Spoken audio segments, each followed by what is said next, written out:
100 বছর আগে এক উস্তাদ এমন একটা তেজুরি বানিয়েছিলেন যেটা পৃথিবীর কেউ খুলতে পারবে না। কিন্তু একদিন সেই উস্তাদ নিজেই তার তৈরি তেজুরির ভিতরে ঢুকে সেটাকে সমুদ্রের তলায় ডুবিয়ে দিলেন। 100 বছর পরে এক ছেলেকে নিয়ে জন্ম নিল নতুন কিংবদন্তি। তার জন্য তালা খোলা ছিল একখান খেলার মতো ব্যাপার। এমনকি ব্যাংকের সবচেয়ে নিরাপদ সেফটাও সে মাত্র 3 সেকেন্ডে খুলে ফেলতে পারত। সে তার ভিডিওগুলো ইন্টারনেটে দিত আর সারা দুনিয়া তাকিয়ে থাকতো তার প্রতিভায়। একদিন হঠাৎ সে একটা রহস্যময় ইমেল পেল। আমরা তোমাকে সেই কিংবদন্তি তিজুরির ঠিকানা দিতে পারি, তবে শর্ত একটাই, আমাদের আন্ডারগ্রাউন্ড লক ওপেনিং প্রতিযোগিতা জিততে হবে। প্রতিযোগিতা শুরু হলো। প্রথমবার এত ভিড় দেখে ছেলেটা একটু নার্ভাস হয়ে পড়ল। সে 3 মিনিট লেট হলেও সহজেই তৃতীয় স্থান পেল এবং পরের রাউন্ডে গেল।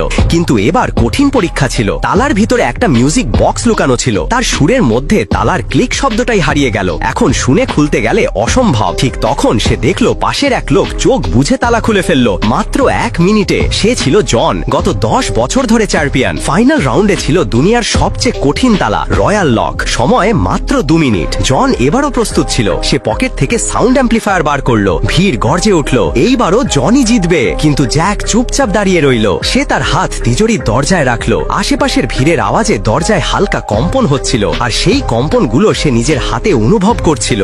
শেষ মিনিটে হঠাৎ সে নড়ল। মাত্র 7 সেকেন্ডে 3টা তালাই খুলে ফেললো। তিজুরির দরজা ঠাক শব্দ করে খুলে গেল, আর জন্ম নিল নতুন লক কিং, জ্যাক। জ্যাক সাথে সাথেই জিজ্ঞাসা করলো, এখন বলো সেই কিংবদন্তি তিজুরি কোথায়? কিন্তু আয়োজকদের কাছে কোনো উত্তর ছিল না। তারা শুধু 1 মিলিয়ন পুরস্কার দিল এবং বিদায় জানালো। কিন্তু গল্প এখানেই শেষ নয়। পরের দিন জ্যাকের সামনে এক রহস্য